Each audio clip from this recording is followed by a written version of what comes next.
as there are 4 games in the NHL tonight, I'm going to bypass the timestamps and all that stuff, and discuss these 4 games as they stand. The interesting thing is, all 4 of them should be won by the home team. So Vegas, Vancouver, Chicago, and Winnipeg. Winnipeg, of course, this is the back end of a home and home, so you're going to get Allen and Hellebuck. Whereas last night you had Hutton and you had Mason. Oddly enough, this may be a downgrade off the goaltending we saw last night with the backups. And Mason being the backup is kind of a surprise. Kind of. In Chicago, you've got likely Crawford and likely Stalock. I can't see them going to... I believe Svedberg's the one they called up to be the backup. Stalock's been playing well. And I would expect that to continue. But Crawford is definitely the better goaltender. Notice I've got the save percentages of today's projected or likely starting goaltenders underneath their names. Calgary comes in off of a 2-0 loss against Nashville last night. They probably deserved a better fate, and they could take it out on the Canucks tonight. The Canucks, on the other hand, are rested, and if they can take advantage of a tired Calgary team, say they keep it 1-1 or 0-0 through 1, and just keep grinding them down, the Canucks can get a win. The problem is, I don't have a lot of faith in their goaltending right now. I would actually think that Riddick right now is probably playing better than Markstrom. And that's despite Markstrom having a decent game against San Jose. Markstrom played well against San Jose. Just, again, we're into that position where I don't know how much faith I have in him game in and game out. And for Vegas, they're at home against Florida. This is the trap game. This is the trap game that Arizona almost was to Pittsburgh last night. It's that one that you look at and go, well, we'll win this one.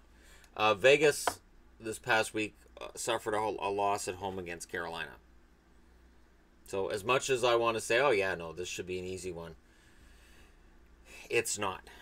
And even though Reimer's got an 896, highly likely starter, and Fleury has a 934 save percentage, almost impossible that Subban be starting. But if Subban was starting, that save percentage doesn't drop by a lot. So if we're looking at, and I'm just going to underline all these goaltenders, the most likely winners, I would say, would be Winnipeg, Chicago, Calgary, and Vegas. If you're gambling, do so at your own risk. Go against all of my picks, you have a good chance, except for the Florida one. I don't know how much I believe in Florida at all. Which is weird because they have actually a very good young scoring core, as it were. And yet the overall sum of its parts don't really add up. Florida's issue is the blue line. And I'm going to get into Christmas wishes in the coming week. Every team has its own Christmas wishes. And the interesting thing is, of all of the teams on this board, I think the one that's happiest with their lineup is Vegas.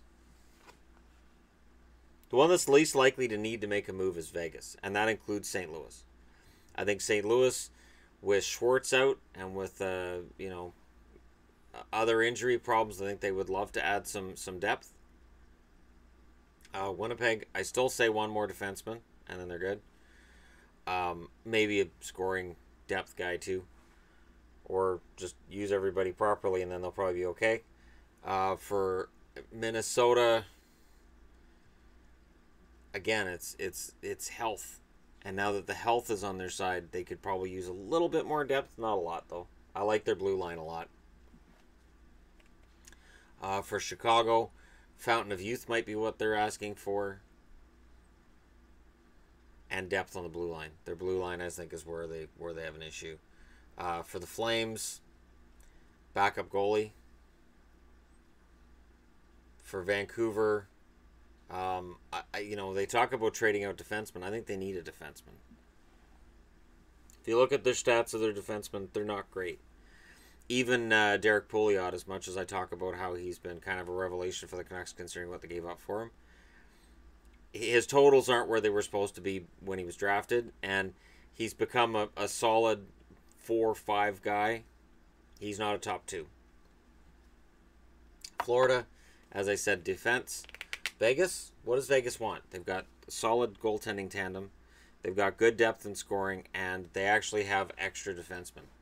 They have NHL-ready defensemen that they're ready to trade out. It's just a matter of who's going to meet their price. And some of the teams that are playing tonight might be the ones calling Vegas and asking George McPhee for a defenseman. All right, so that's all I have to offer for tonight's games. It's not a long video. It's not a big video because it's not very many games. There's not a whole lot else for me to come up with. Division. I don't think they've ever met before. So 3 division rivalries and a game that is between 2 teams I don't think have met before. And I will be at work from 10:30 in the morning this morning till 2:30 in the afternoon, which is 5:30 Eastern, meaning I will miss a lot of this, which kind of sucks. But, you know, a 4-hour shift rightly planted will cause me to miss hockey games. And it's Sunday, which means you've got matinees. And enjoy the matinees, enjoy the hockey. Don't forget to hit like and subscribe if you're browsing your way through and you just happen upon this video. And I'll talk to you again soon.